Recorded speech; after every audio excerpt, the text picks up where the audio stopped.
You are listening to Grim and Stone, the Mountain Perspective. This podcast may contain objectionable language.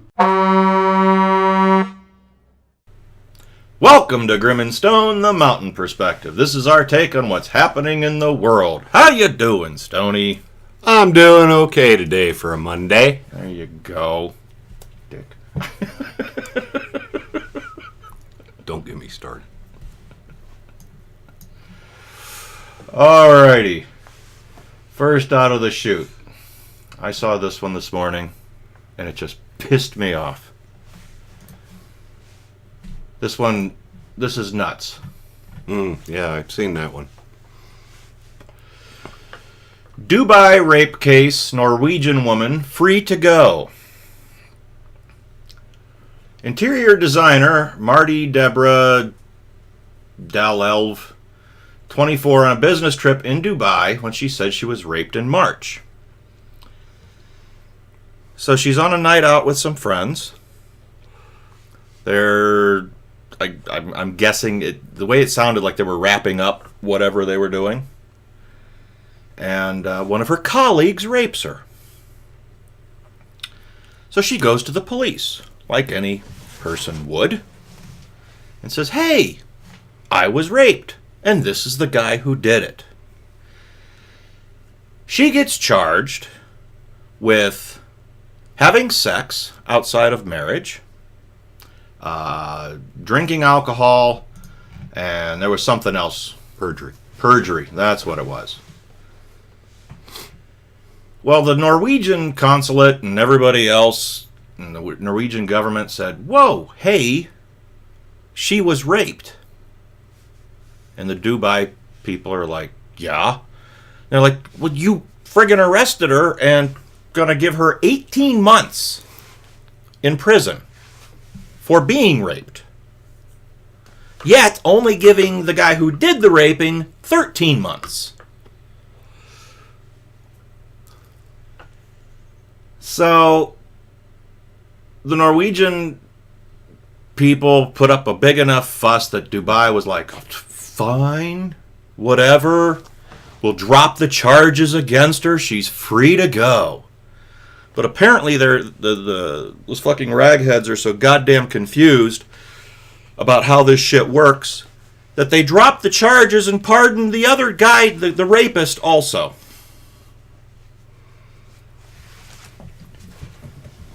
So, yeah.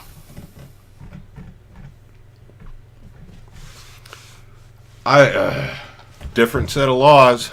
The bullshit. You get fucking raped, you're the victim.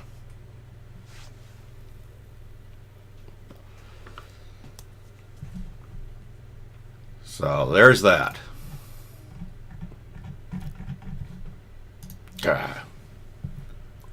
More on sexual assault. Now, this is good news. Moron sexual? Moron. Yes. Okay. Well, pretty much anyone who commits a sexual assault is a moron. The Air Force. This is good news. The Air Force has decided that if you are convicted of a sexual assault, now you got to be convicted of the sexual assault, not just accused of it. Mm-hmm. You will also get a mandatory discharge. Good. And, well, because, I mean, the military news is full of all these sexual assault cases. Mm-hmm. General so-and-so, in charge of the sexual assault investigations, is being charged with sexual assault, and blah, blah, blah, blah, blah. And it just goes on and on. The list is insane. So the Air Force said, enough's enough. You get charged with a sexual assault, your butt's gone. Good. Now, in essence, all that's, I mean, granted, you got to serve your time if, you're convicted and, sentenced and all of that. But basically all they're doing is they're eliminating, well, which is in essence what should be done. People accused of sexual assault, they're eliminating from their society. Permanently. So that's a good thing. That is. And I wish regular society would eliminate sexual predators. What about the flip side of that, though? What, those who are innocent but still convicted? Yeah. Well, Because in the last 10 years, the number of accusations has skyrocketed. And my thinking is, why? well, okay, I definitely know of a case where a guy was accused, Mm-hmm. and he was not guilty of anything. Oh, he was not guilty of any sexual assault. We'll put it that way. Luckily for him, the powers that be, and this happened at 141 Signal, so any of those listening who were there will know what I'm talking about.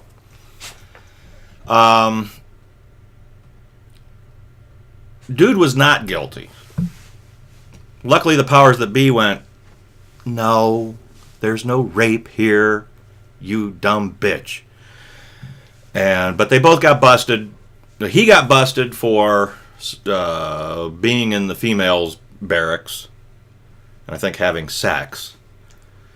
And the female got busted for having him there, having sex, and then lying on him. Yeah.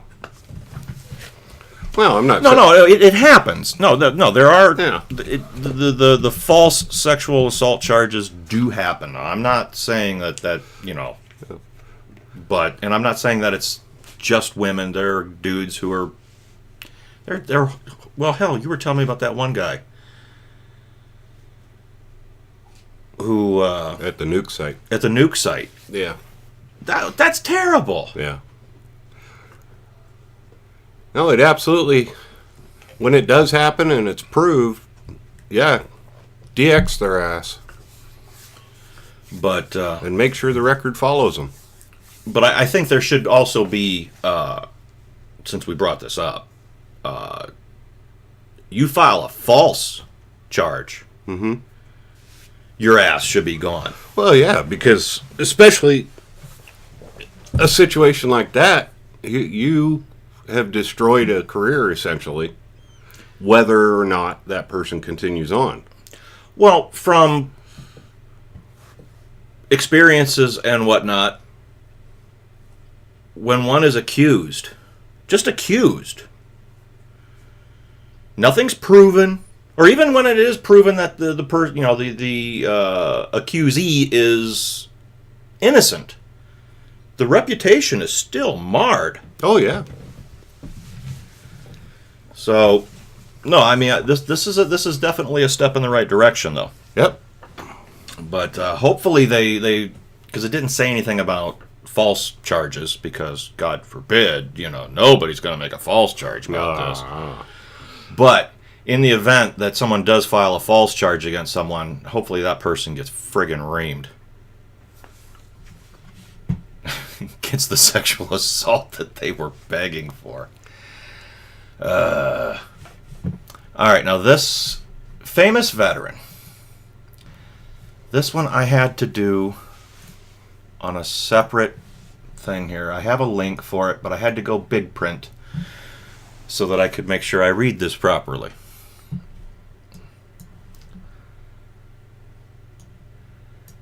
All right.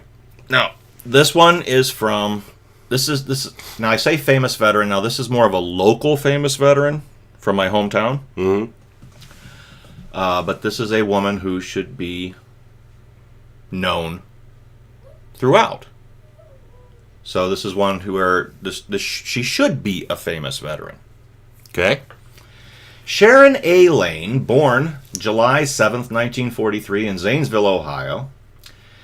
At the age of 2, her family moved to North Industry in Stark County, Ohio. She attended North Industry grade school, graduated from Canton South High School in June of '61, and entered the Altman Hospital School of Nursing the following September. After graduating from Altman on April 25th, 1965, she went to work at the hospital until May of July 67, when she decided to try her hand at the business world. After 3 quarters at the Canton Business College, she quit to join the U.S. Army Nurse Corps Reserve on April 18th, 1968. She began her basic training May 5th at Fort Sam Houston in Texas with the rank of 2nd lieutenant and graduated on June 4th, 1968. 3 days later, she reported to Fitzsimmons General Hospital in Denver, Colorado, where she worked in the 3 outlying tuberculosis wards. While at Fitzsimmons, Sharon received her promotion to 1st lieutenant and was sent to work in the cardiac division intensive unit and recovery room. On April 24th, 1969, she reported to Travis Air Force Base in California with orders to go to Vietnam. She arrived at the 312th Evac Hospital in Chu Lai on April 29th and went to work in the intensive care ward for a few days before being assigned to the Vietnamese ward. She worked 5 days a week, 12 hours a day, in this ward, and on the 6th day she worked in the intensive care. During the early morning, now let's see, she arrived there April 29th, 1969. During the early morning hours of June 8th, 1969. So April, May, June.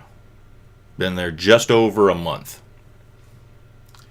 A Soviet-built 122mm rocket slammed into Ward 4 of the 312th Evac Hospital in Chu Lai, Vietnam. 24-year-old Lieutenant Sharon A. Lane died instantly. Though 7 other military nurses lost their lives serving in Vietnam, Lieutenant Lane was the only American servicewoman killed as a direct result of enemy fire throughout the war. There were memorial services, and let's see, there was a memorial service in Chu Lai on June 10th. Catholic Mass held for her June 11th. Services in Canton, Ohio were held June 14th, and she's buried at Sunset Hills Burial Park in Canton. She was awarded the following medals: the Purple Heart, the Bronze Star with a V for gallantry, the National Defense Service Medal, the Vietnam Service Medal, the National Order of Vietnam Medal, and the South Vietnamese Gallantry Cross with Palm. Now, she's been honored in many ways since her death. There are roads named after her, recovery suites, yearbook dedications from Altman Hospital students, a myriad of things. The Daughters of the Revolution, the list goes on and on and on. But this is the one that is important to those folks still living in Canton, Ohio, or those who have seen the memorial. On May 29th, 1973, a Memorial Day, a statue to Sharon was dedicated in front of Altman Hospital by William F. Cody Garrison No. 50 of the Army-Navy Union. This statue was built with funds raised in the community and is one of the first Vietnam memorials constructed in the United States. In March 1986, Altman Hospital opened the Sharon Lane Women's Center in its main lobby. 2 months later, on May 26th, the Canton Chapter 199 of Vietnam Veterans of America officially became the Sharon Lane Chapter number 199. Her sister was one of our den mothers in my Cub Scout pack. And I'm guessing it was around 1976 or so that we went to Altman Hospital. And a lot of us were born in Altman Hospital, but this was the first time any of us had actually seen the memorial. I mean, we may have seen it. Right. Oh, it's a statue, but we never knew anything about it. But this was because her sister was one of our den mothers, we got to get a little history on it. And we cleaned the statue after only about 3 years of being up, but still, it was already tarnished. I believe it's a bronze. So it was already turning green. So this woman, just over a month in country. Yeah. Gets friggin' creamed. But I was looking for a woman, a female veteran. And then I was going down through this list, and it had astronauts and this, that, and the other. And then I saw Sharon's name on the list. And I'm like, okay, it's her. I know of this woman. Oh, and as a side note, shortly after me arriving here in Montana, all the way on the other side of the country from Canton, Ohio, we went to, Stoney and I went to this thing called a stand down. Or wait, you didn't go to that one, did you? Couldn't tell you. I don't remember. Either way, there was a guy singing songs there. And all of a sudden, I hear him mention the name Sharon Lane in one of his songs. There is a song written about her that is being sung around the country. So, a big salute to First Lieutenant Sharon Lane for her sacrifices. That's very cool.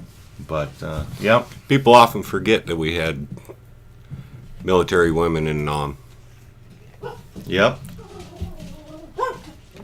So, there's that. All right. Your turn. I haven't even looked at this one. Oh. Kind of military related because the U.S. Coast Guard is involved. Oh, okay. U.S. Coast Guard in Lihu, Hawaii rescued a Hawaiian man after he hooked a huge ahi tuna that capsized his boat. Anthony Wickman, 54, of Koloa on the island of Kauai, hooked a 230-pound fish, but he was dragged underwater when his leg got caught in the fishing line. He freed himself and got on top of the hull and called his wife for help. The Coast Guard launched a lifeboat crew from its Kauai station and a helicopter crew from the Coast Guard Air Station. And they found him sitting on top of his partially submerged 14-foot boat. Damn. 230-pound fish. That weighs almost as much as you. Oh. John Amelius and Abraham Appilato, friends of Wickman's, arrived, and while trying to determine whether the capsized vessel could be righted, realized that the ahi was still hooked on the fishing line attached to the vessel. They reeled it in, righted the boat, and towed it back to Port Allen. So nobody died. The boat was saved. And they got the fish. And they got the fish. That's a happy ending. And a good bar story afterwards. Yeah. You won't believe the one that didn't get away. 230-pound fish capsized a 14-foot boat. That's nuts. That is nuts. Good Lord. Okay. Well, this one isn't as happy, but anybody who's familiar with Facebook in the general sense knows Shoep. The article calls him an aging mutt, which really annoys me. He's a shepherd mix, you can tell by looking at him. He became a star on the internet when he was photographed floating in Lake Superior with his owner, John Unger. Ah, that's right, the lake, not the ocean. Anyway, Shoep, age of 20, Shoep, died at his home in Minnesota yesterday. No, 2 days ago. 2 days ago. 2 days ago. John Unger announced Shoep's death Friday on the John and Shoep Facebook page. He was old. He had a lot of issues. The photo that went viral showed Unger holding the dog as he floated in the lake, which was therapy for his joints and arthritis. Mm-hmm. He had also lost his sight due to cataracts. Unger had received $10,000 in donations, and he used the money for laser therapy to stimulate old cells, which was a measure to provide some relief for the joint pain, and probably added a year to Shoep's life. So, rest in peace, Shoep, and we hope John Unger can find a suitable replacement for what was obviously a lot of love. Well, I'm quite sure there are plenty of people lined up with shepherd pups or whatever offering. Yeah. You can't replace that, but he's obviously a good owner. Yeah. Well, that's too bad. So we started angry and ended sad. I had a feeling that we needed to go a little light at the end. And in honor of Sharon Lane, we're doing Canton, Ohio weather. So today, right now, feels like it's 74 degrees. Feels like 74 degrees. Winds out of the southeast at 3 miles an hour with a humidity of 82%. Ugh. They're expecting a high of 78 with thunderstorms, chance of rain 80%. Winds out of the east-southeast at 5 miles an hour with a humidity of 74%. Tonight we're looking at a low of 67 degrees with scattered thunderstorms, chance of rain 40%. Winds out of the southwest at 4 miles an hour with a humidity of 90%. Ugh. Yes, so it may not be that hot, but get those air conditioners running so that you don't stick to the furniture. Yep. So that about does it for us. So today's Monday, so we will, let's see, tomorrow's your thing. Thursday. We got anything planned? Not that I know of. All right, we will see you on Thursday. Keep your powder dry.